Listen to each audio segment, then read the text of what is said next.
What's up, Internet? This is Rambling Josh, and you're watching another episode of Let's Play Soul Blazer. Let's look at some of the stuff that we've released since our trip in Durian. So we got a little maid. Have I talked to you before? I have, haven't I? Since everything is just, like, it's kind of hard to keep track of who's who in this place, I find, just because everything is some form of aquatic life. It's like, it's difficult to tell one dolphin from another.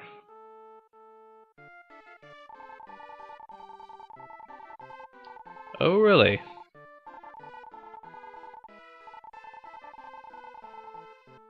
Aha!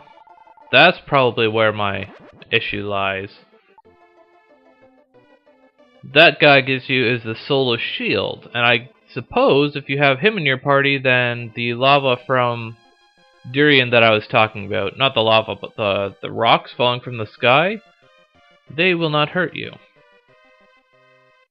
So that's what I get for forgetting to come back here more often. Have I come around back here before? I don't think I have. But anyways, this little lady gives you the magic flare. She is referring to the giant birds. The magic flare is a bit of an odd bit of magic. It's interesting, but its usefulness is situational. Talk to this dude, and he tells us to stand on his nose. So we do just that. That brings us over here, where we find the Big Pearl, which will be useful soon enough. And he brings us back. How considerate. No, I have not. I'm not sure what happens if you say yes. Apparently that's what the Queen looks like. Okay. Sure. So this is where our friend Lou the dolphin is hiding out. How a dolphin lives with Dr. Leo, I'm not really sure, but... Oh, really?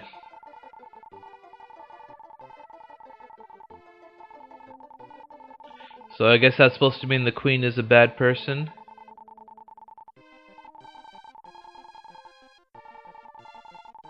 The Thunder Ring. And this is that other dolphin that set Lou free. Oh, okay. I guess that's reasonable enough. Although still, I'm not sure why the blue jewel would have that effect on people. I cheated. None of the other colored gems, or whatever you want to call them, have any special effect. They're just things.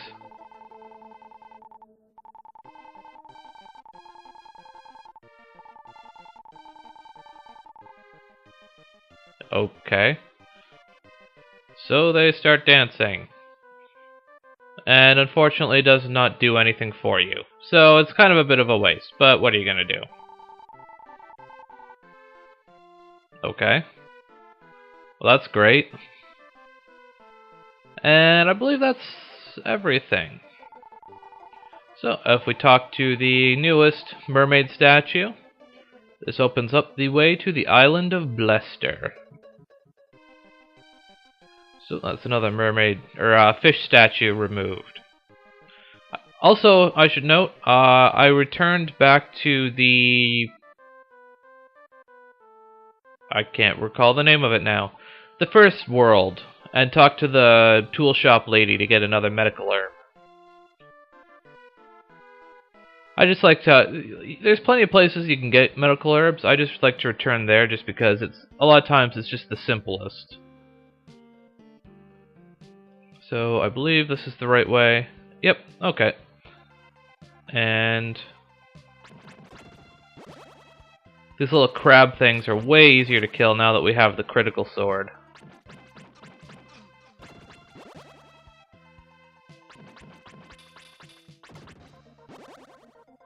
So, just kind of wander around down here.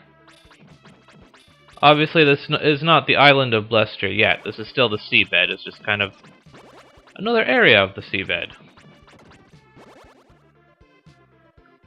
How many monster layers are there here? 9. So, decent size area. Another angelfish. Are you a soul from heaven as well? Screw you guys. I don't want to kill you again. You can see there that that guy died, like, the last, like, 3/4 of his health just disappeared in one hit. And that is the effect of the critical sword. And it's instant death. And it happened again there with that stingray. I know I mentioned previously that the best way to kill stingrays was to let them shoot off their projectile and then go for them.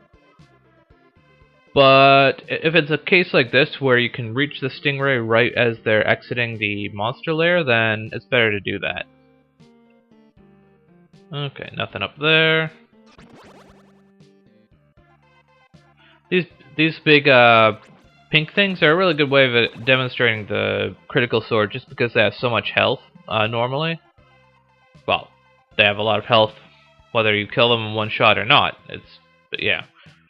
So anyways, there's this little river that's kind of fast moving. It kind of shuffles you along. Get away from me, you stupid jellyfish. I hate you. Not as much as some other enemies, like, say, the disappearing lizard men. But I still hate you. Another angelfish. Okay. Next stop on the River Express. We got some seahorses.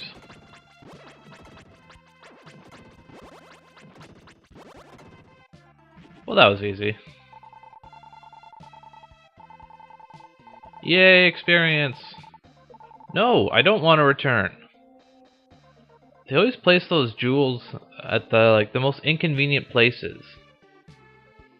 It's like you haven't even started exploring the area yet, and they give you the method to go back.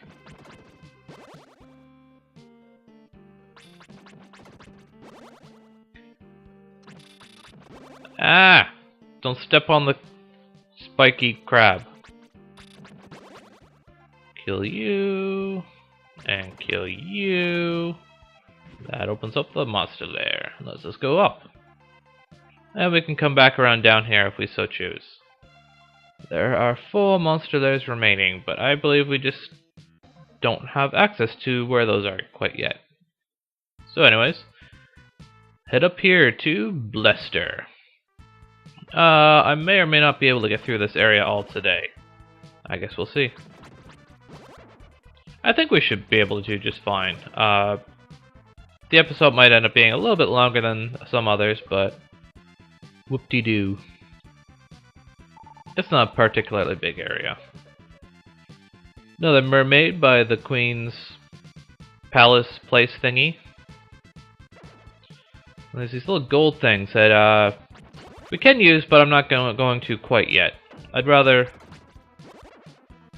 I'll show those off in a minute when it becomes more pertinent. Kill the monkeys! Okay, that opens the web path up there. And this, another angelfish. Another angelfish. Angelfish are particularly annoying just because they like swim around and stuff, so it's hard to even talk to them. But at the same time, other than the one soul, none of them are actually important. And even the soul, like, I got through the entire volcano area without his help, so if you're too lazy to actually talk to them, not a big deal. So gotta hunt down the rocks. And that was an example of the magic flare, is that what it's called? Yeah. So the way magic flare works is you press the Y button and your little magician friend starts glowing. And when you release the button, it drops a little bomb. Which is kind of tricky to use, but it's really good for flying enemies. And does quite a bit of damage. So make sure I finish off all the rocks in this area.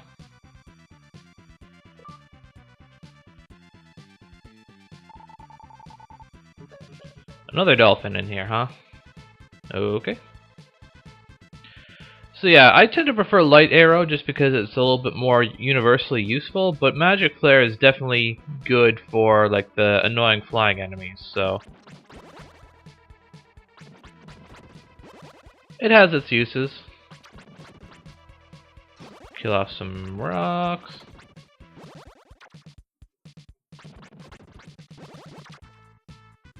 Boop, boop, boom. More rocks. And whatever. And there's one final rock down here. Oh, now the birds come out.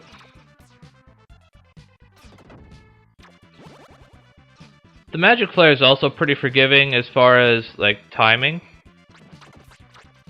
because like it sticks around on the screen for a few seconds after you release the button, so you don't have to land it right on top of the thing. Stupid fish! I'm gonna kill your face. This monster lair is kind of finicky because the birds don't spew to it until like you get right up close to it, which is pretty annoying. Huh.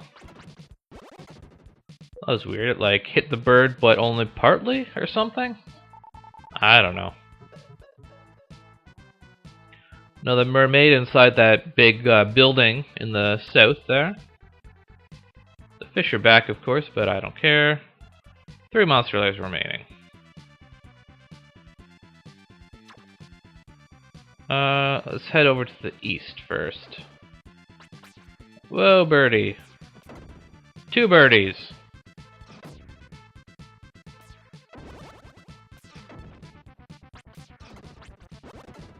Dead birdies. Oh, hey, another fairy thing.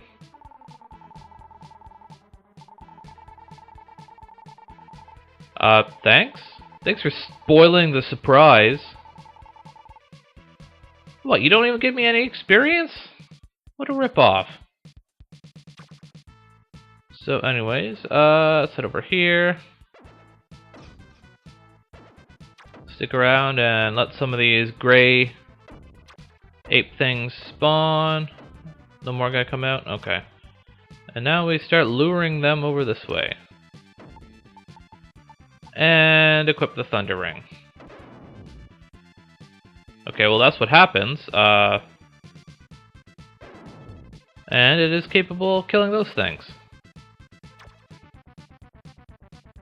So, yeah.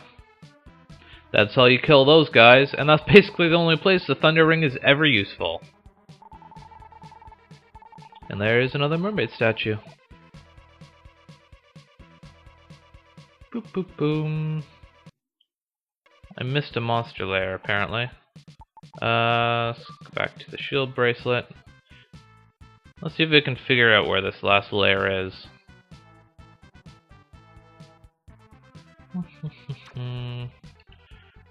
Where are you? Are you over here? Does not look like it. Are you over here? Aha, you are. Well, that was worthwhile. Okay, well, anyways, now it is time to head over to this little fairy gem, which is conveniently located. She's kinda useless when you first talk to her, but she is well situated for sending you back to town. And with that, I leave you here for today on Let's Play Soul Blazer. Catch you later.